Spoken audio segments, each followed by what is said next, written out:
Welcome back to the Buzz Pod. This is episode 99. Joining us today is Ken Sweezey's son. He's a hard-nosed, hard-hitting defenseman for the Columbus Blue Jackets in the NHL and the Cleveland Monsters in the AHL. Billy Sweezey, welcome back to the Buzz Pod for episode 99. How you doing? Good, man.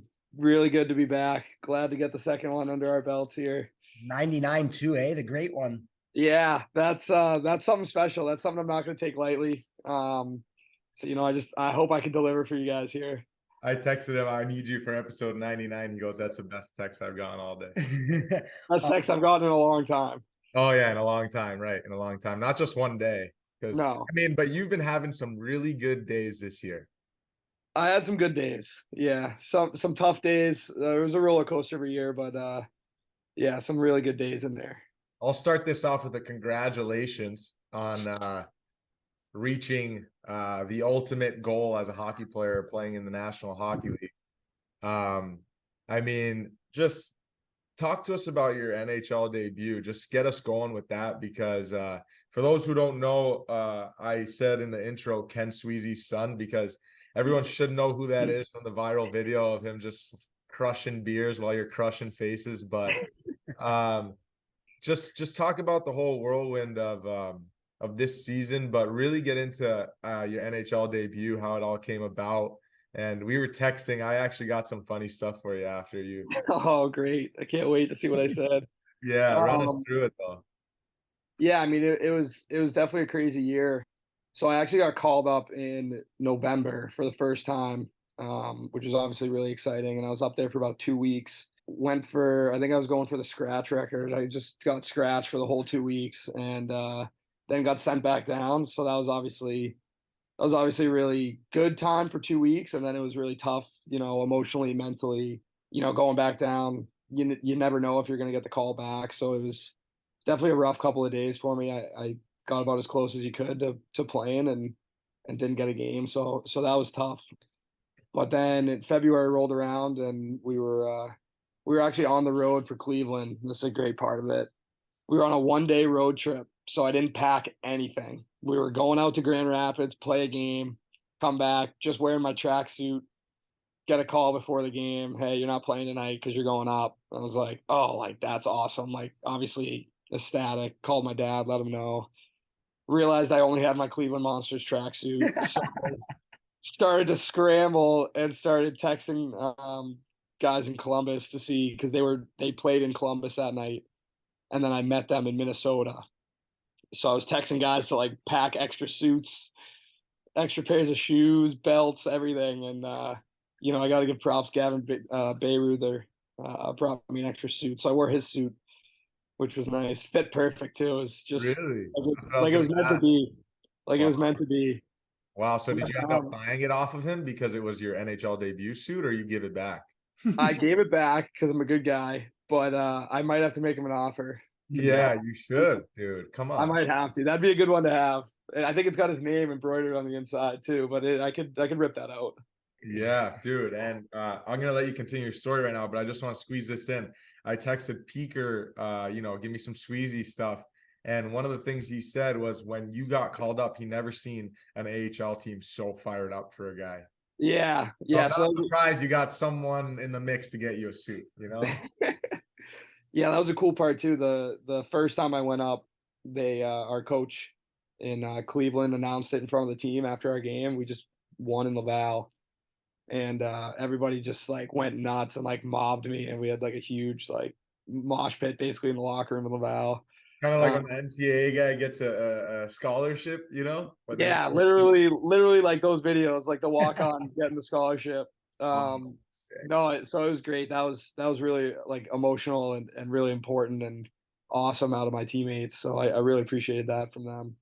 Yeah, but continue with the story. So you got a suit, you got a nice suit, fits right. Yep. So I'm good. I got a suit now. Got my bag. I'm ready to go. But yeah, they basically called me on my way there and they were like, hey, we got a couple guys banged up. We don't know if you're playing yet or not. And I was like, great. I just I went through this. Yeah. I know already. I wonder where I'm going to be watching the game from. Yeah. But yeah, and then no skate in the morning because it was a 1 o'clock game in Minnesota, and just went to the. So I got told I was playing like hour and a half probably before the game, hour 45, and so I had to rip off like 100 texts, just let people know I was playing. Obviously, You didn't text me. Yeah, I actually texted you after. Why didn't you text me? You were like, yeah, I didn't have a lot of time. I Going didn't. to I didn't. people. You And now weren't. you know why. No, In no, addition to going I out for understand. warm ups, I was still texting people. No, no, I understand. But that's actually crazy that you didn't get a morning skate because I know you're a guy that loves morning skate. Did you get in your Yeah. head a little bit about that or no? What's that? Did you get in your head a little bit about that? Like, oh, NHL debut. Of course, I didn't get a morning skate in. Like, Um, no, not really. I think the adrenaline kind of took over at that point. Um, and you don't morning skate as much as we used to when we were playing together. I feel like. So I've definitely gotten used to not morning skating and just like showing up at the rink at like 5 and then having to play a game after doing nothing all day. Yeah. How do Um, you, how did you play? yeah. I think it went well. I got good reviews from the coaches. Reeves told me he was going to pound me after my second shift. So that was good. I was like, I must be hitting the right guys. That's good. Yeah, great job. Yeah, just your standard 11 to 12 minutes of ice time +1, which was big. Solid. You got to go in the huddle. You got to go down the line. Yeah. Like, Yeah, how was that? yeah. Pretty cool. What'd you say in the huddle? Like, hey, great job, boys. Thanks. I think I said thank you. To Thanks. Matthew Olivier. I go, hey, thanks, man. This is gonna be big for me. And then Matthew, because I had no right being out there, so that was great. yeah. Matthew Olivier, you fought him the year before, right? I did, yeah. So we talked about that at camp as well. I was like, hey, man, like Billy, nice to meet you, because he just came over this year. And he was like, yeah, we fought, didn't we? And I was like, yeah, we did. Nice. I'm glad you're on this side now. Yeah, he had your hands tied up. We actually watched that video just now, but then you switched to the left. Pretty impressive. Yeah, yeah. He's a good guy though. He gave me a good review after the fight after I met him, which was nice. So I'll take everything Absolutely. we can get. And talk a little bit about your dad being able to fly in for that game and being there for your NHL debut. I know you guys got to hug it out post game before you hopped on the PJ, but just talk about that. Yeah, I mean that was obviously really important to me. Hockey's something that's kind of like connected us our whole lives. So for him to be able to make it out there was everything. It's a little up in the air though, because he kind of called me when I was traveling the night before, and he's like, "Are you playing? Are you not playing?" And I was like, "I have no idea, but if it's my first game and you're not there, I think we're both gonna be pretty upset." So he jumped on a plane with my stepmom and flew out, so it was great to have both of them there. Wow. Pretty emotional hug after the game. Yeah, for sure. And just real quick while we're on this season, this wasn't obviously your NHL debut because we just talked about it, but your first game in the Boston Garden. Yeah, that was honestly probably crazier. There were probably 200 people there. A lot of money you spent on tickets. That's for me. Yeah, luckily my dad set up a lot of it so that I could Oh, just kind great. of worry about the game. So he kind of dictated, and we've actually had season tickets our whole lives. So he was just in our seats, and then he kind of like knows other season ticket holders and stuff. So he was able to secure a lot of tickets. But That's so cool, man. yeah, that was awesome. Obviously, it was a good game too. Like, we were last in the league at that point, and, playing. Obviously, the Bruins had a historic season, so it was Yeah. great. It was a close game, and we played really well. The team did great, and And I mean, I texted you. We were texting after that game because you had a great fight that game, right? And you mentioned to me like, man, so crazy. Like, I sat in this arena 100 times as a fan. I teared up during the national anthem, is what you said to me. Like, what was running through your thoughts? Like, what was running through your mind during that national anthem? Like, just probably so many emotions. yeah. I mean, yeah, like you said, I mean, my emotions were off the charts, and I was sitting in that stadium with my dad so many times. We'd always do the cliche like, "Hey, it's gonna be you one day." He'd always hit me with, and then I was lucky enough that it was me that day. Dude, Um, you're like, this is that day. The day yeah, come. And like just being on the blue line for the anthem, being like, wow, like I've seen this view so many times from a different spot, and just being in the middle of it now was crazy. But good And what 10-second shift to start the game too, and then they switched us up for the matchups. I was like, yeah, Perfect. Yeah, that's Good. cool. my legs were shaking, man, Yeah, shaking. It's a long national anthem on the blue line. that's what I was Yeah, gonna say is they were shaking in an anthem, right? Like it's kind of hard yeah, to when you're starting, especially me, I don't start often. So when I do start and it's not like just to go a guy off the draw, yeah, things are kind of shaky a little bit. yeah. Like just because it's so long standing still on ice, you know? Yeah, the whole pregame stuff. I mean, obviously it's always really cool. Like the anthem always kind of hits me regardless of where I'm playing or but yeah, it's long out there, man. And what about that viral video of Yeah. Mr. Sweezey just slugging the beater after the tilt? Yeah, so I got more text messages after the game about that than I did about my own game, which was awesome. But yeah, I mean, I knew he was gonna have fun. It was obviously a big day for the whole family. So it definitely looked like he was enjoying it. So I'm glad that he did. At the time that you got called up, did you, I mean, I know you had gotten called up prior and played no games, but did you feel like there was something you were doing in the American League that was earning you a call up? Like, did you feel like I'm knocking on the door here? Yeah, I think so. I think also, being it was year 2 in Cleveland instead of kind of jumping teams like I did, from Wilkes to Cleveland. Kind of just my body of work over 2 years is more of like a consistency thing than oh wow, he's had a really good like 10 games. You know what I mean? So I think just kind of having them, watch me for however many hundred something games, like they just like trusted me and they saw that I was playing consistent and hard and kind of just sticking to my game, and I think that kind of was the driver for it. When was that letter given to you in the American League? Beginning of this year. Wow, beginning of this year. And this was pretty much your second full year pro, right? Because I know you had that 20 game stint with Wilkes after your college career. So Yeah. second full year pro, and you got a letter. You had 0 goals this year. We always like to talk about that on the pod. Yeah. Well, Because last time I was getting made fun of on this pod because I only had one, and now I was like, well, if I'm gonna do the pod again, I need something to talk about, so I got to get 0 this year. yeah, bagels. But that's awesome because and we were texting about it.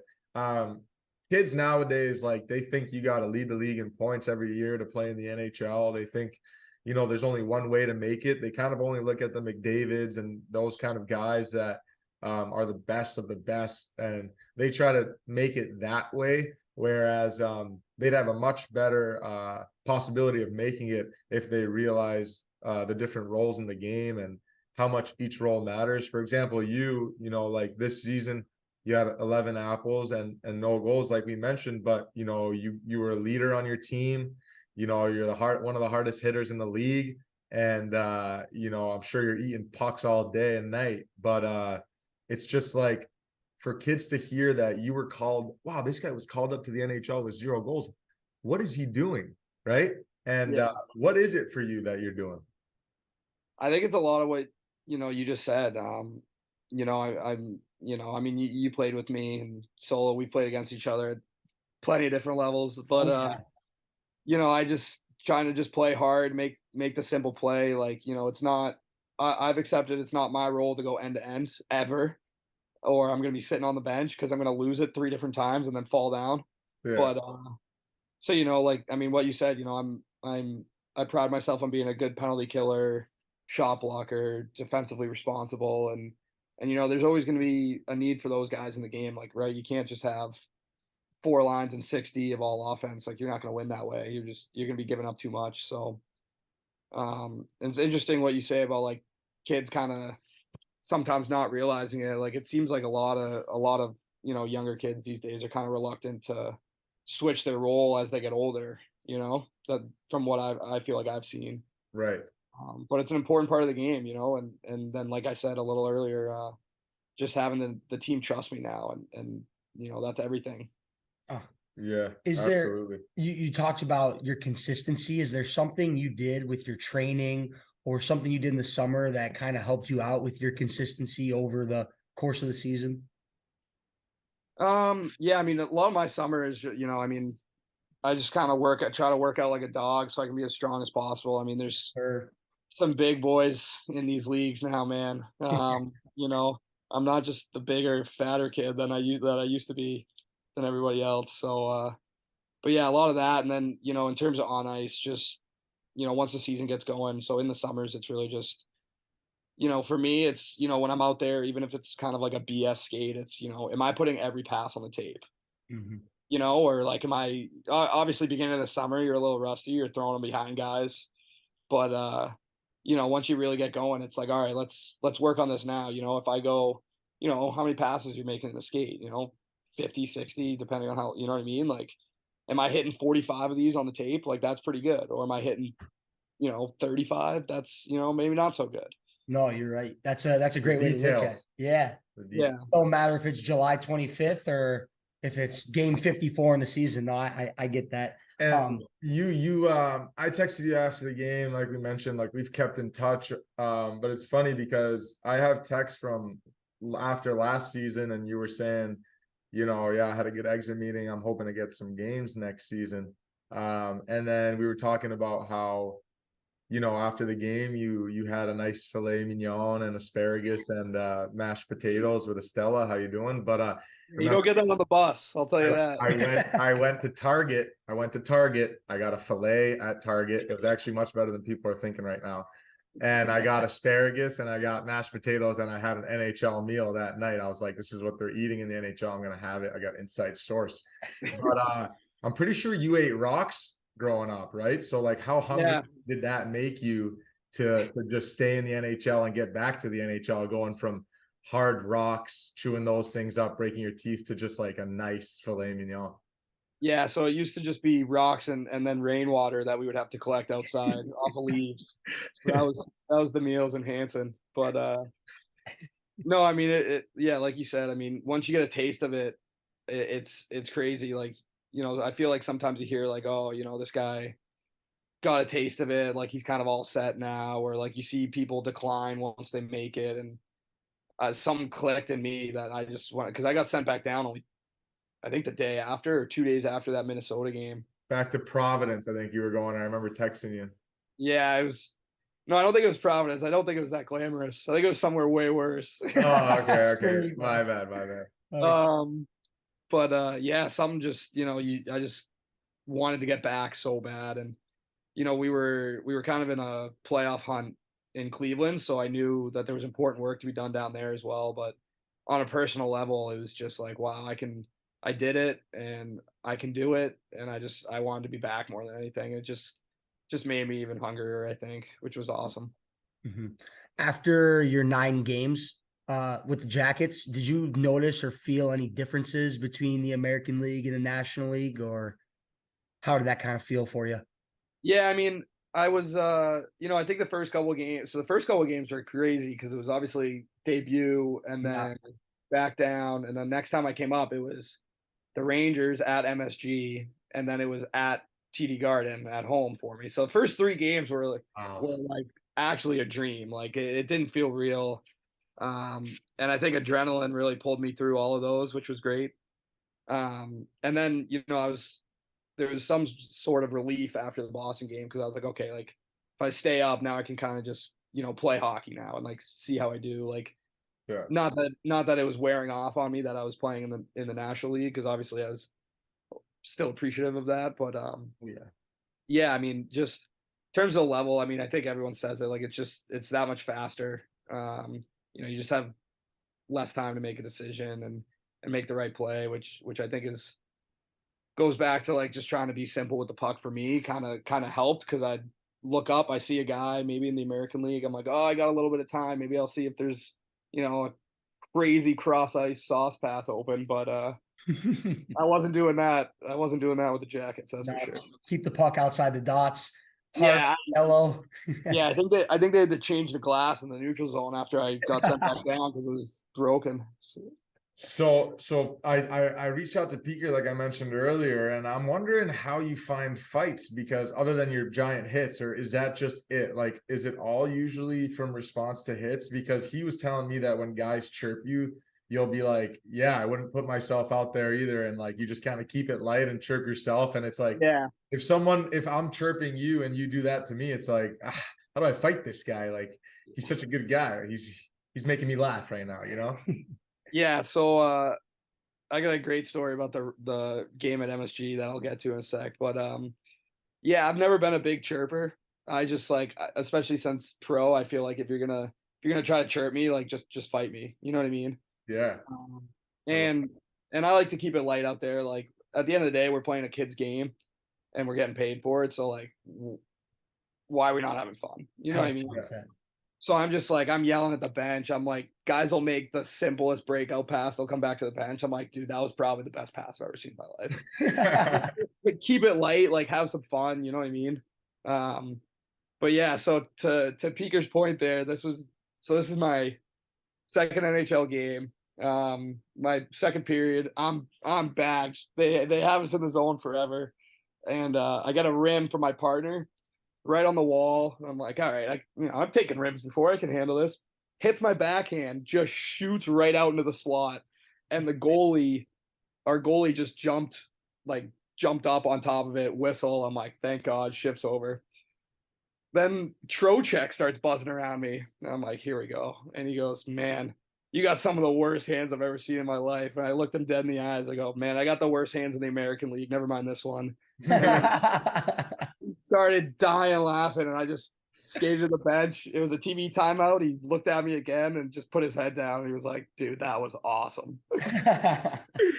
That is a great story, dude. That is a great story. So I'm assuming it's like, yeah, right? Like usually guys come at you after hits because you're a hard guy to just get mad at for no reason, right? Yeah, it's a lot of that. And, I've obviously had some planned or, guys just trying to get their team going or something, and they know that I'll do it. But yeah, honestly, not a ton of those. Like I obviously it's a big part of the game, and I'm willing to do it. But for me, it's usually a lot of either you got to get the team going or just a response to something. So yeah, I definitely get a lot of those. Yeah, hey Billy, I had a good we had a good collision there. I think I got a good Billy Sweezey fight story. I believe it was in Cleveland. It was like a four-check. It was kind of a 50-50 puck, and me and you kind of locked eyes, and we're both going full speed, and it's just two thick boys just hit, Yep. and the puck just stayed there. And we're like, Yeah. what's going on right now? And then I was so tired after that. I'm like skating to the bench, and I think I heard, Solo, get back here. Give me one. So I'm fucking shaking my head, getting to the bench. Open the door, quick. Open the door. How did that fight with I think his name's Luco on Boston? What's his name? Yeah. Josh Lauko. Yeah. How did that fight come about? Because I've actually seen like a mic'd up on him. I don't know how I came across it. And he seems like just a great energy guy, just kind of like, hey, you want one type of thing. Yeah, I mean that was kind of it. We were up 1-0. What was it, second period, and I was lined up for a face-off already in the ozone, which crazy that I was out there in the ozone draw. But and he skated by me, and I saw him kind of circle back, so I think he was going to look at my name, and then he got in front of me again, and he was like, "Hey, Sweezey, like, you want one?" And I was like, "Boston Garden, yeah." Yeah, Boston Garden. It's a second period. My dad's probably 8 deep. Perfect. yeah. Thank you.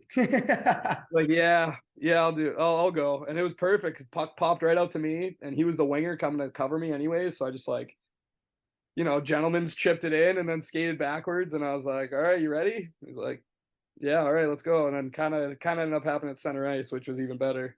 And just a great tilt, like your first NHL fight.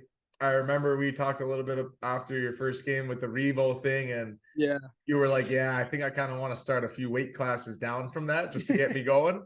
And you did, and you did a great job. Game plan worked. So like, how do you feel you did in that? Yeah, I mean, it went well. I mean, I've had fights where my face hasn't looked that good after, and it felt fine in the box, which was great. But yeah, no, I think it went well. I mean, coaches were happy, I think, with the decision, and I think the coach was doing media after or something, and they asked him about it, and he goes, "Yeah, I mean, I couldn't help but laugh on the bench. Like he's just having a great time out there." Yeah, dude, Which and I had a yeah. blast, and then it puts me in the box for 5 minutes. I can't mess up. Perfect. Yeah. You know? I know my job for the next 5 minutes. It's sitting Yeah, right here. you can't turn the puck over to Marshawn and Pasta if you're in the box. I'll tell you that for free. Nope. No, that's true. That's so cool. Like you that's so cool, man. And just real quick, like how hungry are you for next season and what kind of things are you working on this season? What kind of things do you think you need to polish up or maybe what are you emphasizing? Yeah, I mean, obviously, I'm pumped, right? Like we talked about, I got that taste now, so I kind of want to be back even more. Summer's great, being home. You get the opportunity to travel, but I'm already ready to be back. And it's not even the end of July, but definitely excited. So I mean, camp's gonna be a grind. Organization, some new faces, new coach. So that'll be fun to try to navigate and see how his camp is. I'm sure it's gonna be a doozy. Yeah. Oh yeah, that's true. Mike Babcock, right? Yeah, Yeah. yeah. So I'm excited. I mean, I heard from people who were at the development camp with him, like great guy and everything. So like he's really excited too. It sounds like. So I'm definitely pumped to get some interactions and show him what I can do at camp. And I think he's a meat and potato guys with which yeah, so I think like that. He's obviously older, an old school guy, kind of. So I think that it could be good for me. But I mean they've made some big trades too this summer, so it's not gonna be a walk in the park at all. right, Obviously to get games or try to make the team or anything. right. But But now I'm you looking got a little forward. bit more time on your hands in the summer now. You don't got to work on a thesis on I can't even try to say it, but last time you were on the pod you said it. So if anyone wants to know what the word is, what was the word? Oh, I think electro nanofibers or Yeah, it was. Yeah, to be honest, it was something like that. I don't even something. know. My brain's mush now, Oh guys. man, this guy put the brain in the back. Oh, it was a electro spinner that made nanofibers for like I don't even know, like basically fake cell membranes. It was great. Yeah, Yeah, yeah. no, But yeah. now Perfect. you don't got to do that anymore. So like what's the day in the life looking like? I know you mentioned you're in the gym a lot, probably not so much skating yet. I don't know. I remember last time you came on the pod, you said you're trying not to skate so much in the summers and you're training in the gym. Is that still the case? Yeah, usually like beginning of July is usually when I start getting out there. So I've been back for a couple weeks now, but yeah, so workout, skate if I'm skating that day. I've been doing a lot of like not like skills or like drills or anything, but like actually working on skating edges. Back to your kind of question that I didn't answer yet. I feel like skating is something that as a bigger guy I can always improve on. I'm not the fastest guy out there, not the best on my edges, just kind of good enough. So I think if that's something I can improve each summer, I think that'll go a long way for sure. And is there stuff that you do? You mentioned you pride yourself in PK. Like, is there anything you do in the summers or is that just something like in the game I'm just in the lane and that's it? Well, I mean, we talked about Billy Madison last time. We might as well talk about Yeah. this time, right? Go to the batting cages, just wear some balls. Yeah. Yeah, I could actually see you doing that often. No, that's all up here, man. That's just you gotta want to do it. Gotta go And to Yale for 4 years. Is that what you're saying? yeah, basically, you gotta learn about electro spinners, and then Yeah. Good thing you got that Yale degree now that you're in the NHL. yeah, that's it's doing not doing me much right now, but hopefully one day that's gonna pay off. Yeah. No, that's awesome, dude. But I mean, we talked about the jump from uh Nobles to USHL and then USHL to college. You said the Nobles to USHL was much harder than the USHL to college. What about the jump from college to pro? Yeah, that obviously a bit of an adjustment, but I for some reason, man, that well, like we talked about, I think last time, like that jump to USHL for me was so hard. It took me like 20, 30 like half the season to really feel comfortable. I think too, just like obviously you're younger back then. So I think being older now, like coming out of college and showing up to a pro camp, or I guess in Wilkes, that COVID year, there wasn't a ton of, some teams didn't do like full camp. So I just went right to Wilkes-Barre. But, you show up and there's guys, I'm 24, 25, guys are 19, 20. I think just being older too. And, you have those extra years under your belt, even though they're at a different level, just kind of makes you a little more comfortable. And also too, like being on, just an American League deal, like a shortened season, it was kind of like I don't really have time. Like I don't have time to like, take 15 games to adjust. Like I just gotta go out and try to be the player I was and hope it works. Absolutely. And this is my last one for you, but what kind of leader are you if you describe yourself as a leader? I'd say lead by example guy, definitely on the ice. Talked about it too, like off the ice, I try to keep it light, and I'm definitely very vocal in the room and on the bench, to a point that annoys some of my teammates every once in a while because I'm yelling too much. But I don't know. I'm just I'm trying to have fun and enjoy it. Like I said, we're playing a game for a job. Like there's no better job in the world, and then on the ice, I just try to do everything the right way and play in the D zone and get off, and then let the scorers go score. Yeah, Sweezey, that's a great mindset. I actually said that on the last episode. I said we play a kids game. We get to show up to the rink every day.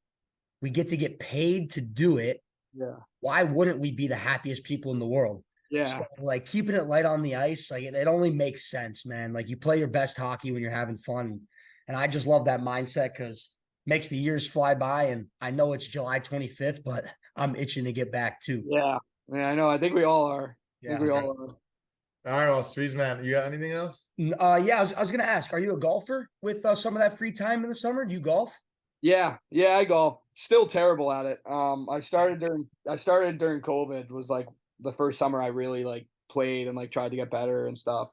Yeah. Haven't played a ton this year. But I'm getting out tomorrow. Don't worry. Too many hours in the gym. You do you play with my Northeastern boys? I know you train with LG, Lincoln Griffin. Yep.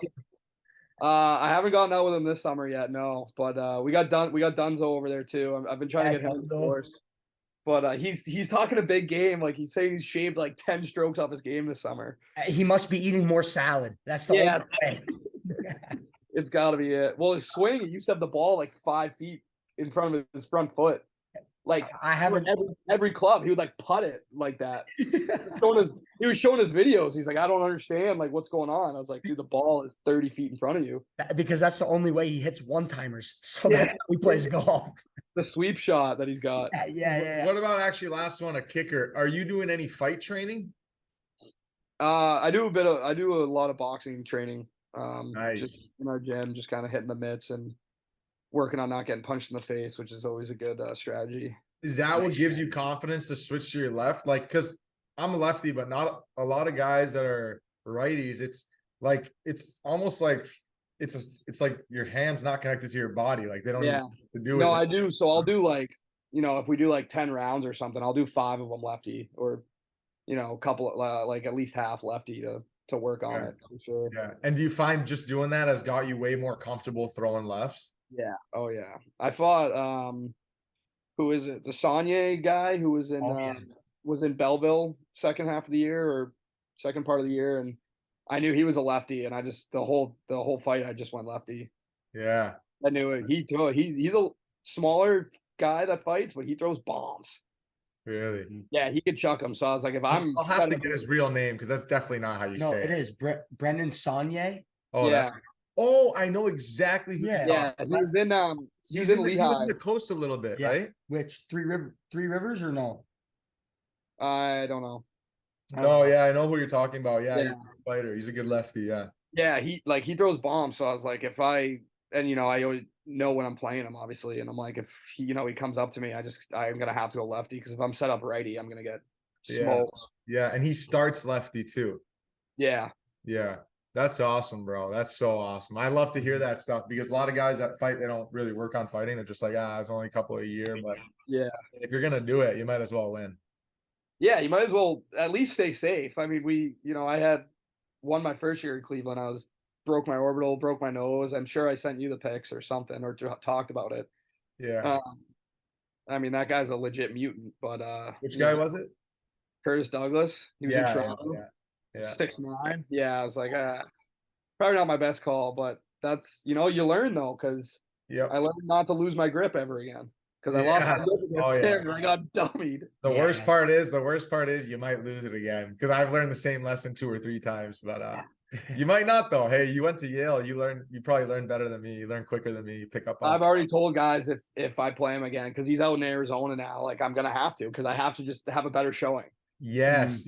I mean, I that's could still get pounded, but like if I don't break my orbital, I think I should be in a good spot. Yeah, 100%. I mean, it's like that one with Matthew Olivier, pretty inactive, but like stood in there, a little wrestling. He had you tied up, switched to the left at the end, like great tilt, no one hurt. Match. Chess match. That was actually one of the first ones after I came back, was against Olivier. So I was like, all right, this guy's kind of a big boy. Let's not lose my grip. Let's really tie him up. And then my punches will come second. Yeah. No, that's awesome. Great game plan. Game plan. Well, thanks, Sweez. Thank you so much for coming on episode 99. The great one, Billy Sweezey. I'm honored. Thanks for having me. Unreal. Thanks, Sweez. Of course.